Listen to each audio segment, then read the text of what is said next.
Creating a successful gaming channel isn't as simple as just playing a game while you're recording your screen. A successful gaming channel has everything planned out in advance because a successful gaming channel is one that can tell a good story. What makes gaming such an interesting niche on YouTube is that there is no one formula to become a successful gaming YouTuber. And that's why today we're going to be taking a look at 4 completely different gaming channels. As I'm going through these, I want you to pay attention to the strategies that they're all using that make them similar. But then I also want you to pay attention to the things that make each of these channels unique. And the first one up is DougDoug, well known for his hilarious commentary. There's a fish! Please!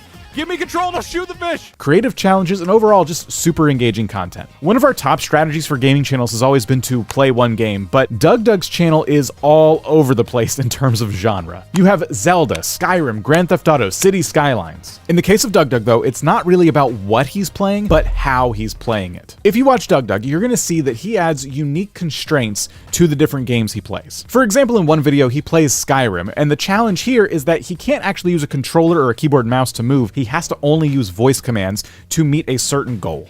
Give me a good weapon. Got him. Oh, Staff of Paralysis.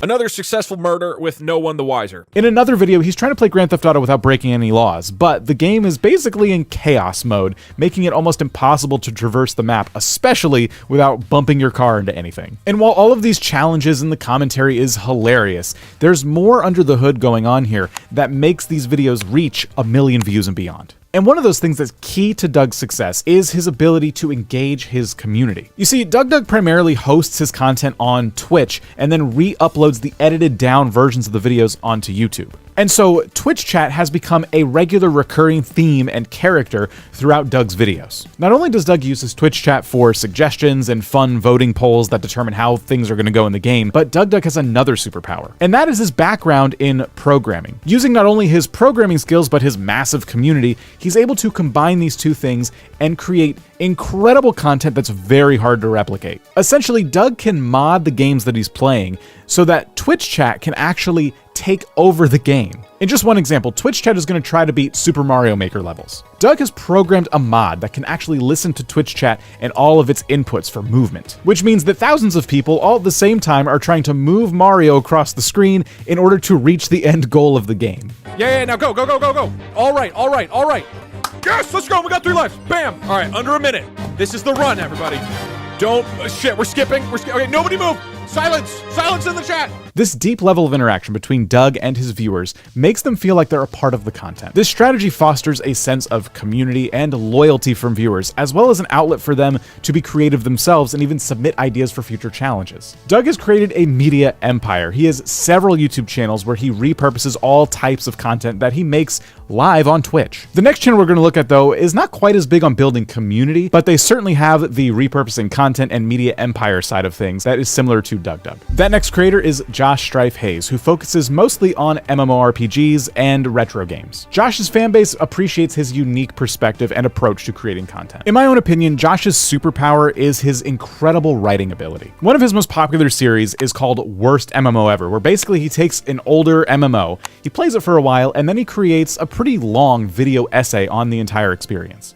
Now, the games he plays don't actually end up earning the title of Worst MMO Ever by the end of the video. There's a lot of nuance to the arguments. But the reason these videos are so addictive to watch, despite how long these videos are, being that they're about older MMORPGs, they're still incredibly engaging and fun to watch. Josh is incredible at telling a story and adding a lot of humor along the way. His genuine passion for MMOs shines through in every single one of these video essays, and that makes them very relatable and enjoyable. Earlier I said Josh isn't all about building communities, but that doesn't mean his community doesn't play a part in his content creation process. That's because Josh has multiple YouTube channels, and each one serves its own purpose. You have Josh Strife Plays, which is a channel full of long-form videos. This channel is his chance to showcase his unique perspective on older games, go into the history of them, talk about the mechanics, talk about what's changed between then and now. But then you have Josh Strife Says, or Says. This channel has a really nice mix of YouTube shorts, as well as widescreen longer videos that are funny clips from his live streams, and usually they have very little to do with the games he's playing during those live streams. Josh's Twitch chat asks for his opinions on a lot of different things. So in these videos, you'll often find him giving his hilarious response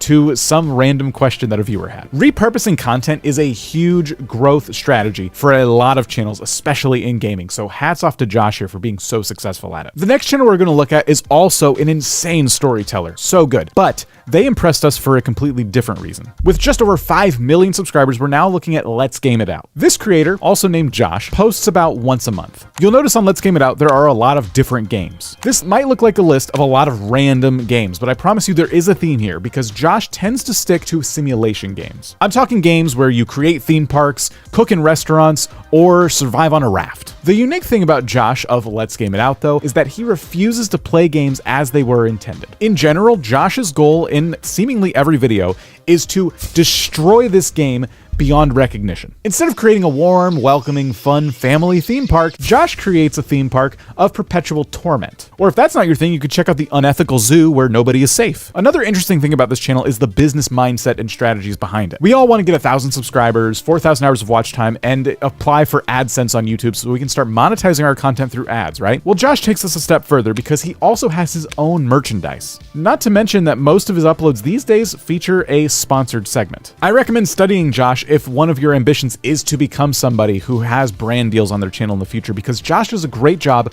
of incorporating the brand into the story he's trying to tell with whatever game he's playing that day. What are you guys looking at? Oh, wait a minute. You're not looking at the case files. You're looking at Opera GX, the first browser for gamers. What's that? You don't know about the browser for gamers? Well, then what are we waiting for? If I had to sum up what kind of channel Let's Game It Out really is, I would say it's a channel that's carved out a niche in hilarious and sadistic gaming content. I'll watch literally any game that Josh plays because I know he's going to find a moment where he says, "Oh, is there a limit? Let's find out." Watching games break under his chaotic rule never gets old. And if you spend any time at all watching Let's Game It Out, you'll find that making videos like this takes an incredible amount of time. And that's another common theme with a lot of the gaming channels that I'm seeing these days that are super popular on YouTube. They are willing to spend a lot of time making one video, and the next channel we're looking at is no exception. Meet Settled, the most popular old school RuneScape player on all of YouTube. To understand the genius behind this channel's incredible strategy, you need to first understand just a couple things about the game itself. I won't go into all the details, but essentially RuneScape at this point